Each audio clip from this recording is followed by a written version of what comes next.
rolling with the technology as we figure out how best to do this. So thank you for that. Lobsang, I would like to draw your attention back to a specific area that you just touched on in your last question. And that is the question of challenges. Obviously, when you started Jamse Gatsal, you anticipated certain challenges, but can you tell us a little more about some of the most pressing challenges you face and the community faces today so that we all can better understand how we can help? Yes, Julie. We have most amazing people uh, at Jamsegasal Children's Community. Uh, Dedicated, kind heart, really a compassionate people, and many of them are have been working with me since a beginning. And being a remote, we have so many challenges, unique challenges we have to face at this land. And many of our staffs are from far away. They are not from these mountain areas, Himalaya region, coming from on the other part of the India. And for example, not even having reliable phone network, it makes staff to stay connected with their family back home. Back home. And, you know, we are completely in a sort of isolated from the rest of the world. And uh, so that's why I feel it's amazing how dedicated they are. So there are so many challenges. So one of the challenges I want to share with you, like even like in 13 years of their dedication and their service to the community, and most of the staff here, they do not have a, even adequate housing to live in a community. And uh, for you know, it's the same for children. And now, because of amazing the kindness and generosity of people from all over the world, and now in a coming month or two, that we will be completing a whole adequate new family housing for the children, and our children will be moving into their new family housing. But in a staff, we have a still another whole new challenge that we have to face. And also in terms of the electricity, when you think of, we do not have a reliable electricity. These are also our day-to-day kind of a challenge that we face. We do not have enough water resources, and we do not have a still adequate classrooms, academic the classrooms, and uh, also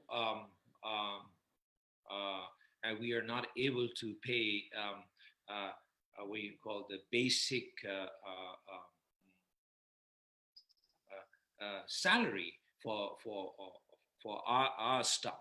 So, despite all these challenges, the ongoing challenges, and we have amazing people here, as busy I mentioned at the beginning, and this is maybe last couple of years that we had a sufficient teacher in the community, but it's still constantly, we have to sort of work really hard to retrain them. But every year we have big changes, hiring new and people leaving.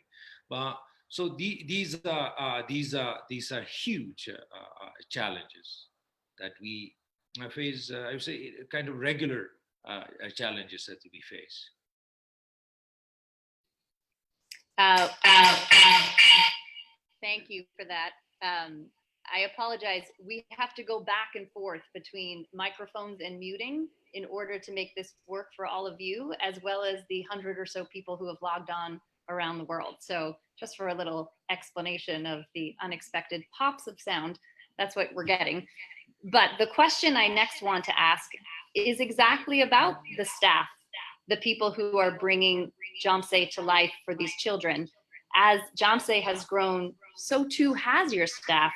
I want to make sure for everybody here, we talk a little bit about the humanity of the people who help you run Jamse Gatsal.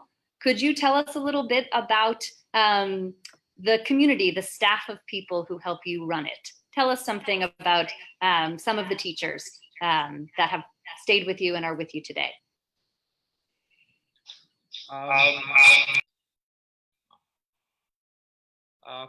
For example, a few of the teachers, as I mentioned, we have an amazing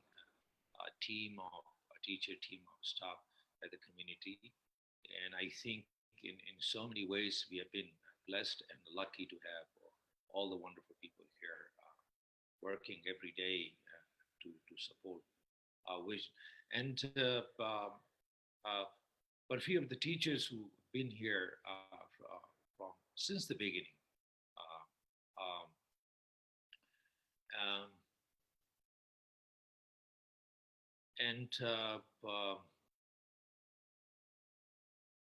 and these teachers are definitely, they're not here for a job, they're not here for a salary, and they're definitely here for a bigger mission. Uh, I am 100% sure that they have found a purpose in their life. They found a meaning of life, and that's where they have been serving from since the beginning.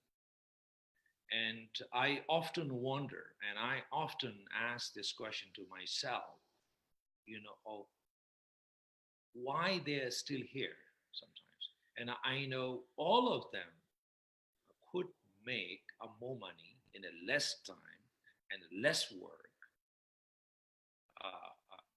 They can do that easily, but they have been here with me since the beginning.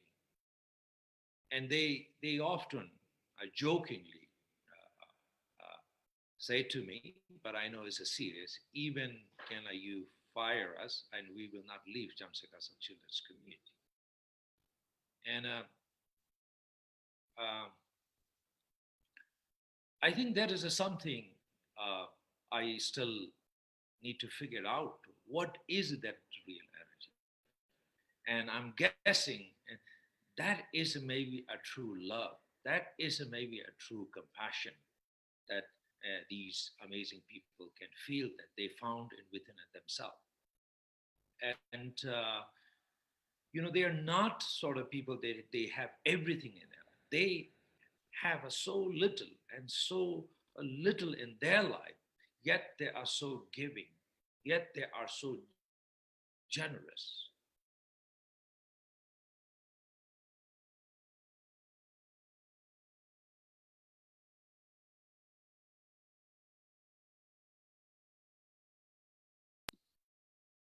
You're lagging for a minute. We're going to see if we can get this to reconnect. They could make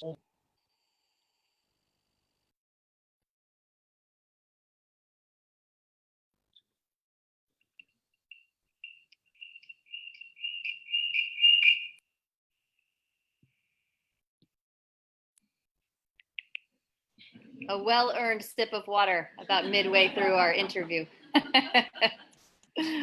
Well, I have another question that I think is on the minds of many.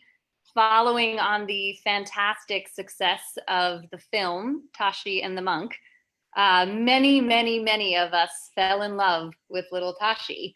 And I think I speak for many when I ask, how is Tashi doing today? How would you describe Tashi these days? What are her likes, her dislikes? What is her personality? What are Tashi's dreams? Tell us a little bit about how Tashi is. See, this is a question which hurts my ego. Nobody never asks, how is Monk doing? It's always, how is Tashi doing?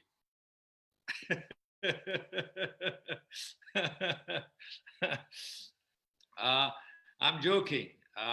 She is doing fantastic. Be honest with you. When Tashi and the Monk was screening all over the world, and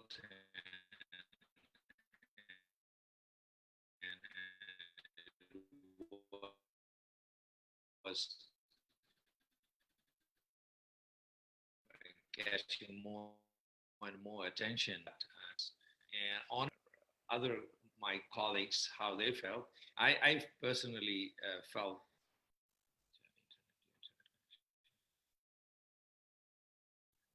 uh, personally felt that a pressure, a special kind of additional pressure because of her challenges, how she's going to do that.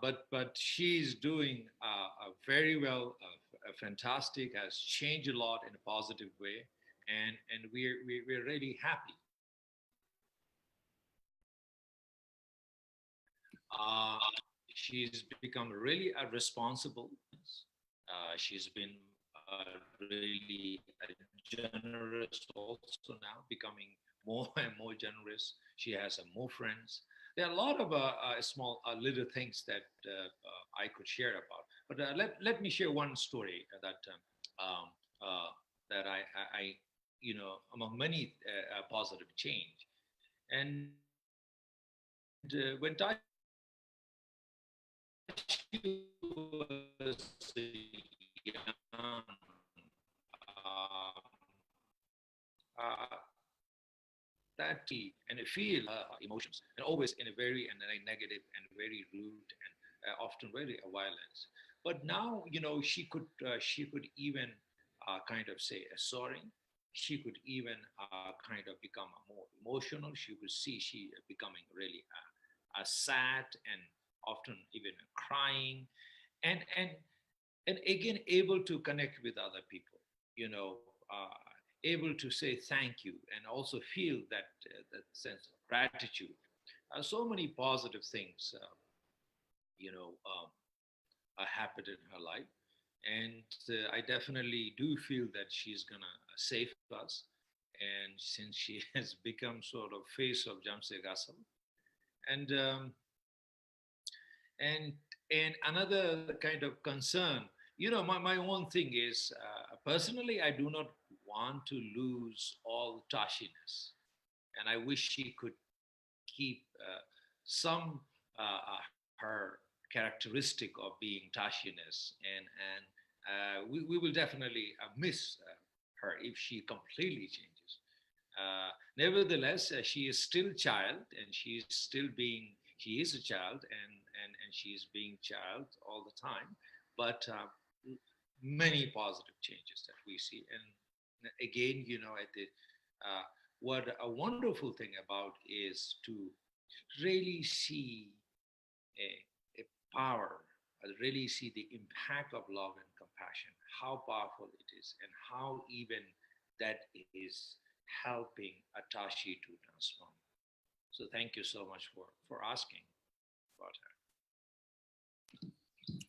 Well, I think I speak for everyone here in Massachusetts when I say that we are thrilled to hear that through love and compassion, she is growing and thriving.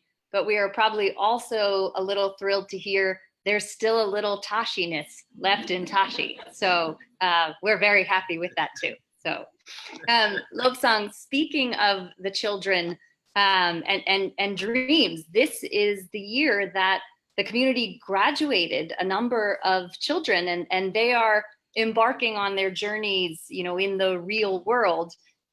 What can you tell us about some of the experiences leaving the community and assimilating to live lives away from Jamse Gatsal? How has that experience been for some of your graduating children? What can you tell us about how they are doing?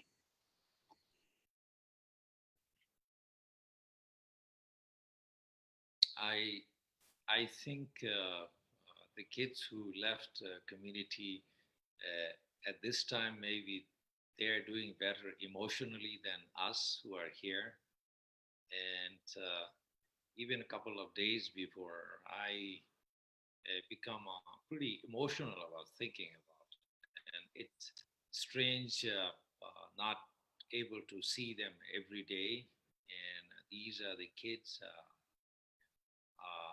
been with us from the beginning, since the beginning, and somehow since they are the oldest one, and we have the strongest maybe connection and relationship with them because of they're older. They can understand us better. We can understand them better in our level. Can have some deep conversation with them, and suddenly seeing them, disappear from community. It's like whole batch. I would say it's been hard for all of us, and even their younger siblings. I could see that challenging, not able to see them every day, and honestly, you know, I do feel the adults are having harder time than, than them. And but yes, at the beginning, and it was hard for them, and especially the adults who went to drop them into their college, and we heard so many emotional stories from them, and how hard it was, but one thing that all these challenges, one of my dream was how we can make these kids feel this is not their school, this is their family, this is their uh, village, this is their home, this is their family. And I think this was a great sort of what you call evidence. And at this time, when kids they were having hard time, and then they call back to us, and we miss home, miss our family. And if this was just a school, I know kids would be so excited to leave. And it's school, when I'm gonna graduate from my high school, when I'm gonna, get out from this school. But it was obviously, you know, they made this their home, their family, and they call every week, maybe every other 2 days to the adults of the community, and they're calling and saying they're missing us, and they want to come back home, and they're checking. So amazing experience, and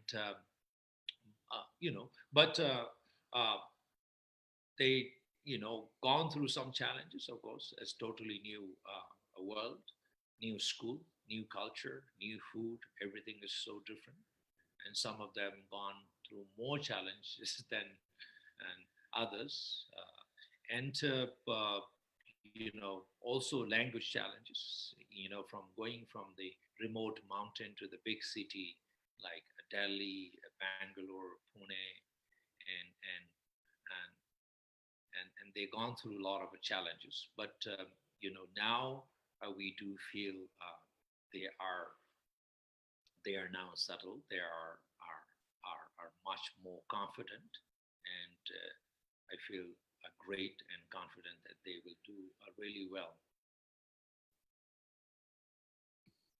Well, we are thrilled to hear that they are doing well, and everybody appreciates that update. And I'm sure part of why it is so hard for them to move on is because they have had such a powerful experience being part of the Jamse Gatsal family and having you as their teacher. I'm wondering, though, if we can invert the concept of the teacher for a moment. If you could tell us a little bit instead, maybe about some of the things over the years that you yourself have learned from the children. We are always so inspired to think of you and hear from you as the teacher, as are the children. But could you tell us some of the ways that the children have taught and inspired you and what you have learned from them?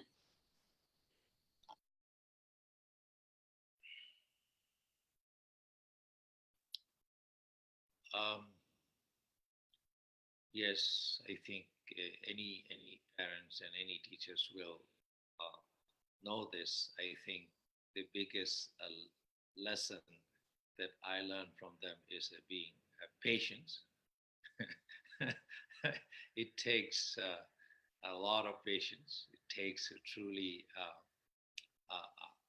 many, many, many years to raise beautiful children and helping them to dream, helping them to grow, and maybe uh, uh, again as a teacher, being with them all the time, and it's never been kind of just only helping them, and I have been changed a lot with them throughout these years, and they have been a great teachers in so many ways that it helped me to transform uh, my own life. Um, um, See, now I'm getting distracted. That's because I think that's because we woke you up in the middle of the night and asked you to do an interview. So sorry about that.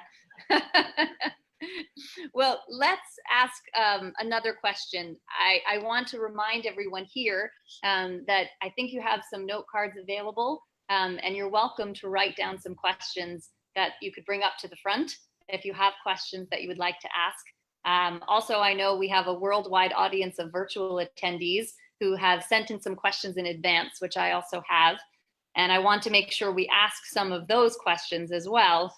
But as we give people a chance to share their questions here or otherwise write in some new questions virtually, I wanted to ask you to imagine for a moment, Lobsang, the concept of a time machine.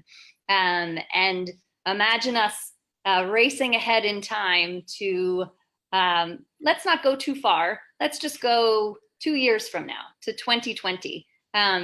What do you hope to be able to, report back about the growth and the continued success of Jamse Gatsal in 2 years' time? What would your vision be? 2 years.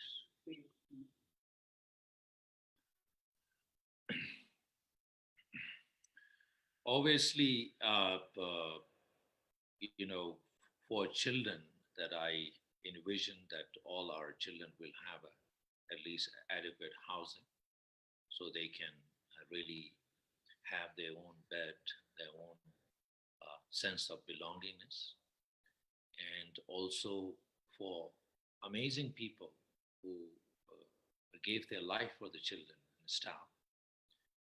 My one of my goal is to, able to pay them adequate, as a basic adequate salary, able to provide them a basic medical care, insurance, and these are some kind of I would say a short term, maybe in 2 to 3 years, and it is so important for, so when I look to these children, and they are amazing children, and I know honestly, and not just like I'm trying to be honest with all of you.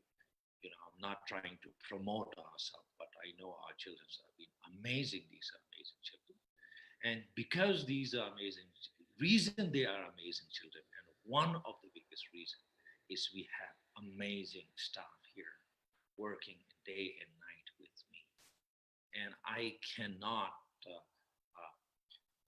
kind of do without them. And I think my one of the biggest responsibilities also the well-being and of our staff here. So these are some things I have been would like to achieve in coming 2 to 3 years. Thank you. We do have some questions coming in online. Here's a very specific question that has come in that I'd like to share. Someone is asking, how are Dorji and Gambu doing?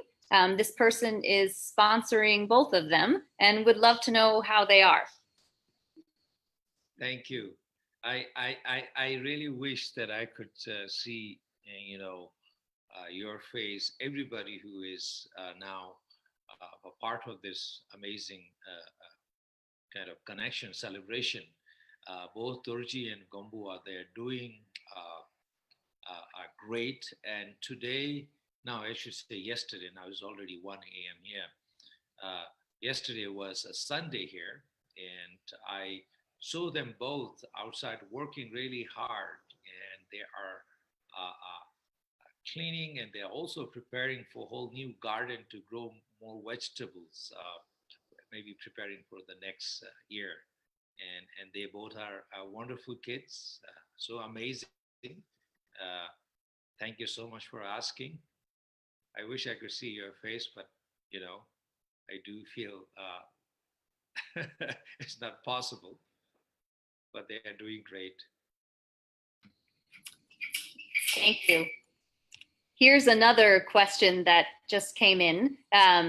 Someone is asking you, Lobsang, they say you have taken on a great deal of responsibility in founding this community. Where does your personal strength come from to do this?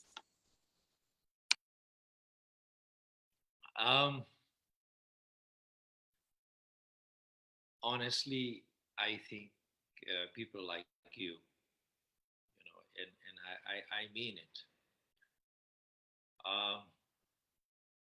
This is where we get the energy, because love is definitely contagious. Love is very powerful, and you know, just even people, uh, I can't imagine that so many people at this time that you giving your time.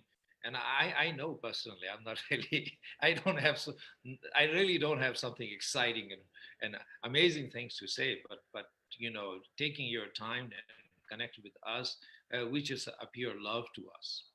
And uh, and people who are supporting us, your inspiration, your love, your support is definitely my energy, and which directly or indirectly I get. And at the community and all wonderful people, as I talk about my whole colleagues, children, seeing them transform, and at the same time, you know, uh, able to notice in somehow very little, but transformation in myself.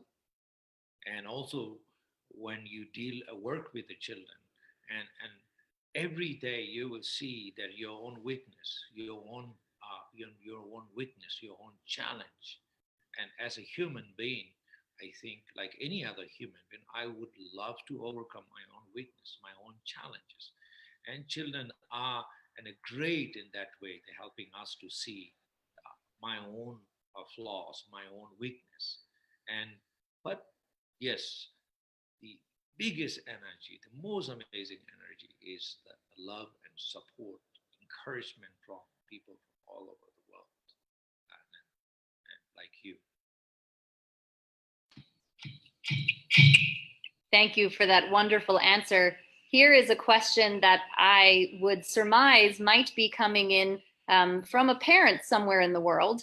And they say, Dear Lobsang, thank you so much for everything you do. I'd like to know your methods for motivating children at different ages. What can you share with me?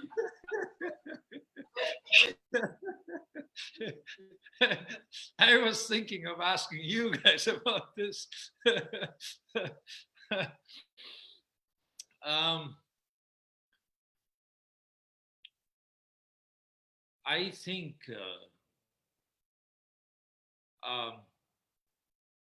helping children to find a purpose, a meaning in their life. Um, That is one way of really motivating them. What I see at the Jamsa Gassal Children's Community is every kid is capable of doing amazing things. And that is very obvious in their level, in their capacity. And we have to trust them that they are capable of doing amazing things. They are capable of making a big impact. And connecting, giving them, helping them to find a purpose or meaning in their life means giving them a responsibility, not just treating them always like a kid, a child, We have this concept, oh, there's a kid. So when we give them a responsibility, you know, children at the Jamsegasal, they do almost everything. If there is something dangerous, something is dangerous to their well-being and safety, of course we would not let them do. But they are involved in every aspect of community responsibility, from cleaning, from to the construction, gardening, any activities of whole community, whole village, they are involved. No one is exempt from that responsibility. So when we give them a responsibility, when we involve them into every responsibility of Jamsegasal, I think we are basically saying them that you have a bigger purpose, you have a meaning in your life. And even Tashi, if somebody would ask me, what is a key? What is the real thing that helped Tashi to transform? It's the same thing, a responsibility. Give her responsibility. Empower her. Let them see the impact of little Tashi. The naughtiness is the only thing that you can do. But there are so many another amazing things you can do, which will impact the whole community, which will help other people, and which will also make a difference. You have so much to contribute. So I think it is really important for every children to find a meaning in their existence, giving them a responsibility, involve them, and let them see what they can do, what they can contribute. I hope it's helpful. Well, I'll go home and try with my own children, and I'll let you know how it goes. So we have one live question here so far from our audience in Massachusetts. It's very specific. It's from David Fersch, who visited Jamse Gatsal in 2013 to see Rinchen Dorji and the school, and helped put on a wonderful musical concert for everyone. And he asks, have you found a source for Tsampa since he brought you some? Did I say that right? Samba. Have you found a source?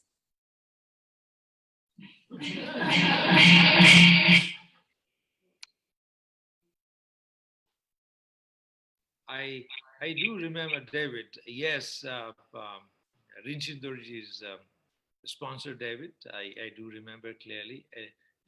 Rinchen is doing a great.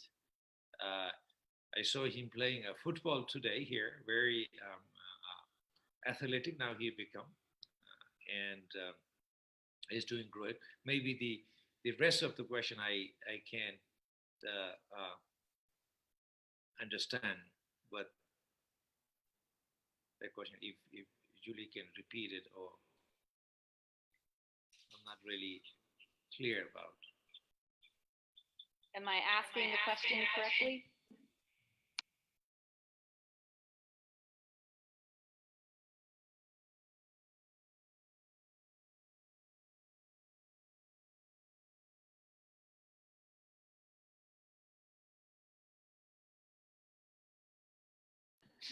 I've gotten some clarity. It's about the question is about the availability of Sampa, a staple for you, and whether you're able to get it.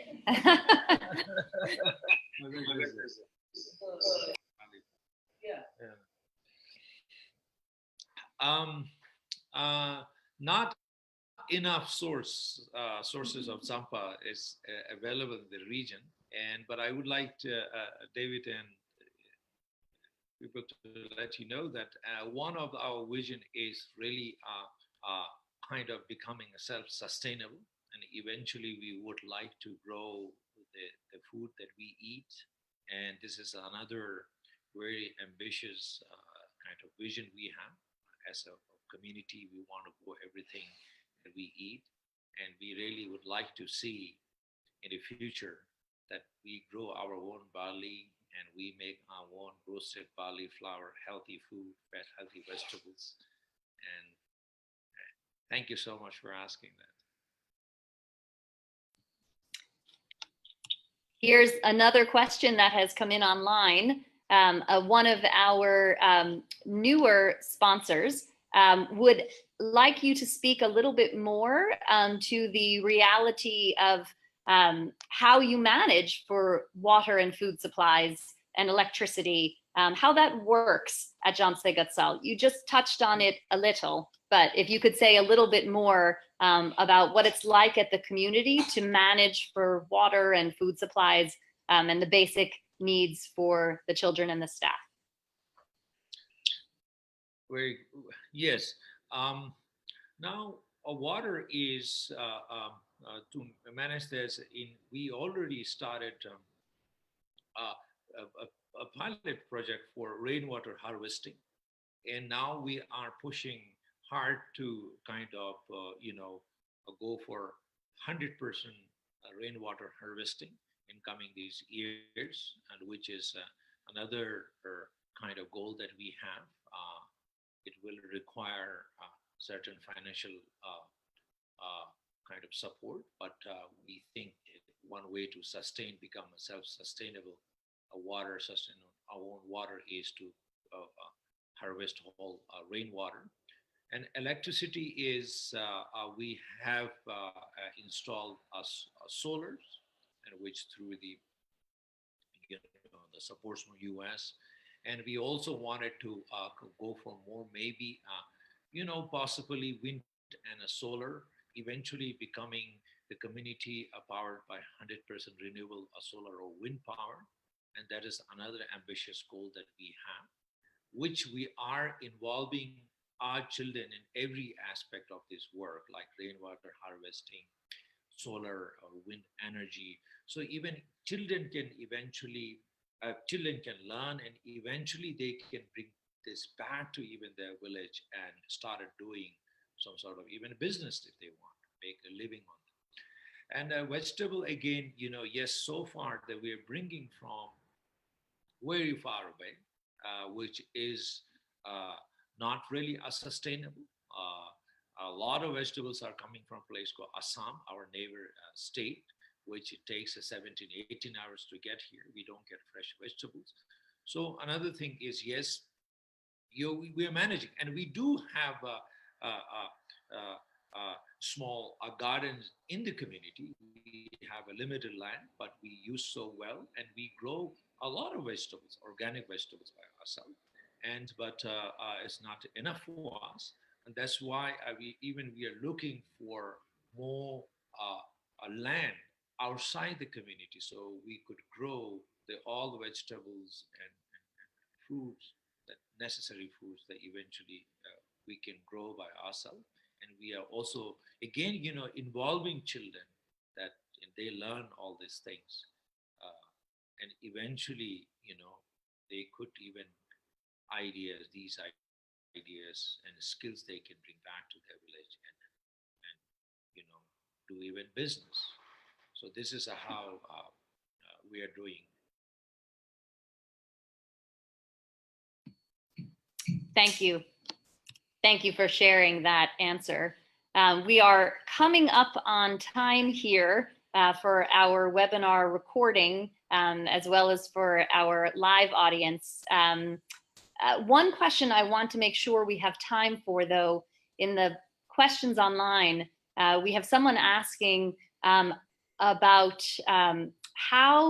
what you have learned about managing emotional trauma in children. I think there is something very powerful about the transformation of the children who come to Jamse Gatsal. And this person is asking if you could share what you have learned about the power of love and compassion in managing emotional trauma in children in their early lives. If you could share some thoughts about helping these children overcome trauma and what that has taught you or what you have learned.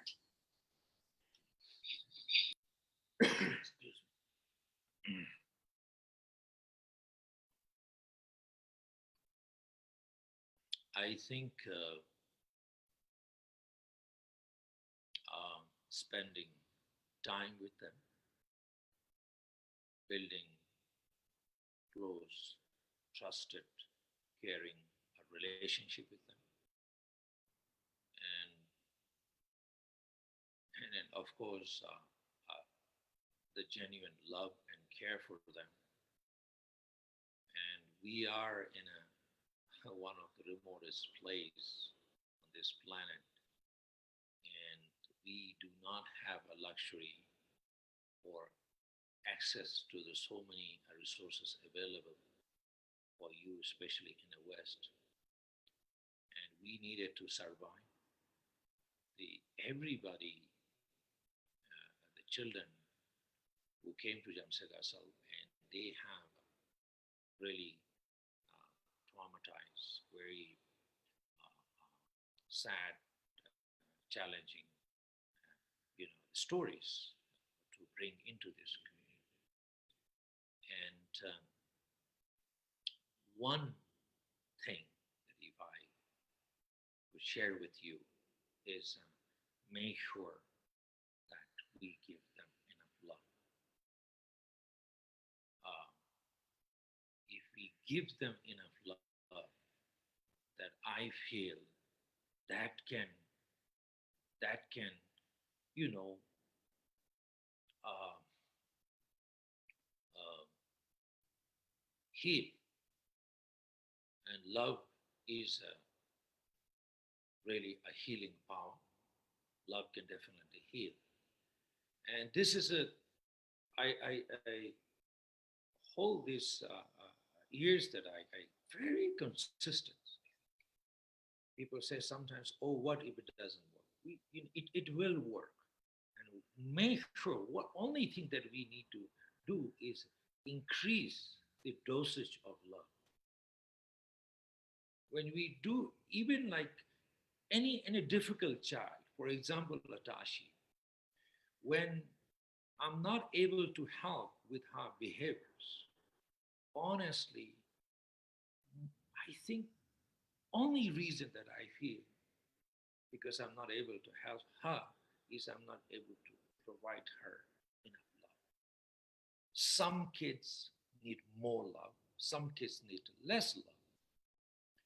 Every kid's needs are different because of their challenge, because of their background, because of their history. So giving love is we need to find time to spend time with them, to build trusted, caring, loving relationship with them. You know, love is the best therapy that we can practice for them, for us. And I think if we do this, many problems that today that related to what we call mental health, I think love can take care of many problems, many mental health issues. And we need to make sure that we practice that in our family first, and then extend that to our neighbor, to our community. And I think that's really important. Well, I think that is an absolutely beautiful and powerful sentiment for all of us, whether we are online, virtually, or here in Massachusetts, to collectively reflect on, which is the power of love and compassion to heal. And we know that that is so foundational to your vision. So, as a final question, Lobsang, I have had this question come in multiple times online. So I will ask it once as our final question. And I am asking it for many. How can we help more? How can we help to spread your message?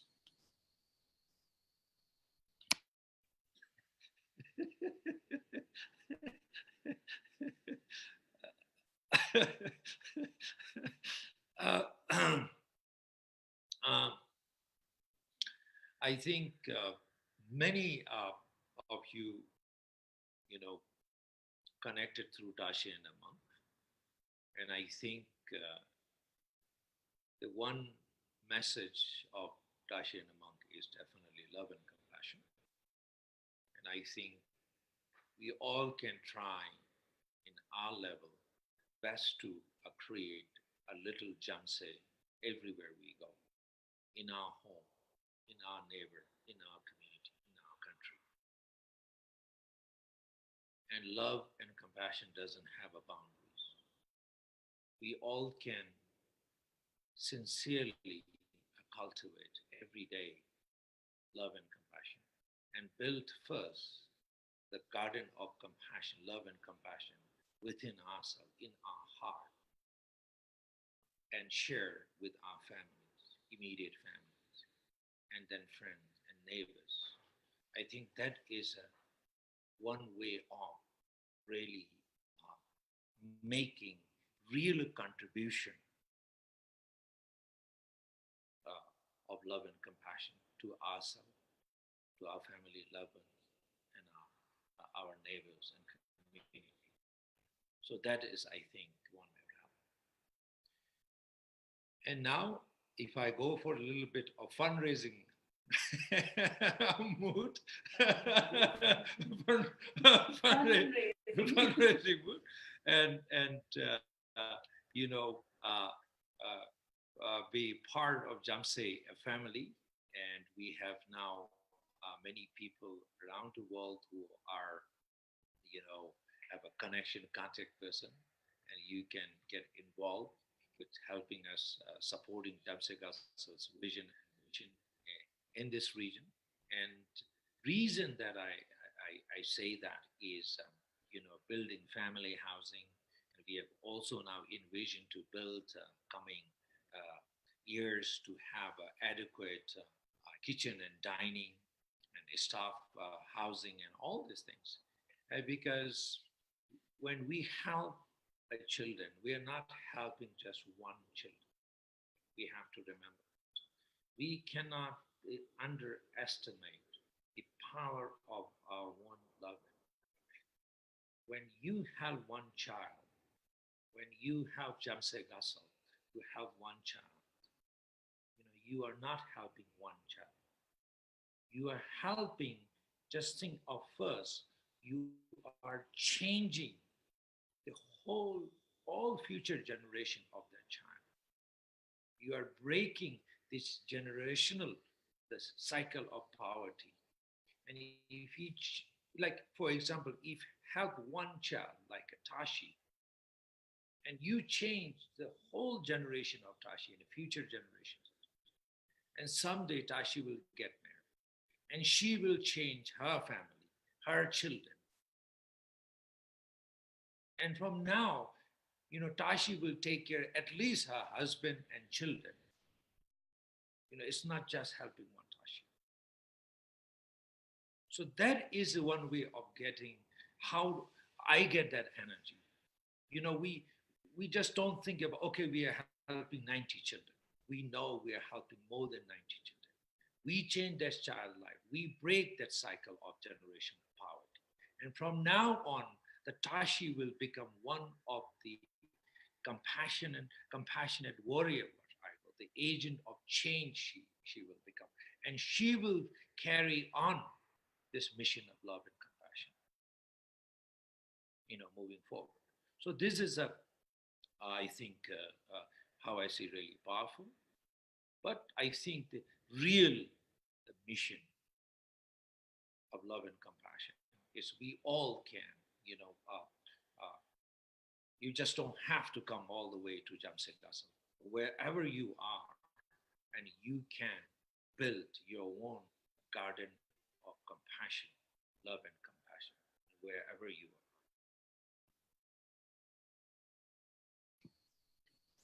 are. Lobsang, on behalf of a very large room of people here in Massachusetts that I hope you can see in the background, and a very large virtual global community of people who have joined us today, we say thank you for getting up in the middle of the night and to share these beautiful sentiments with us.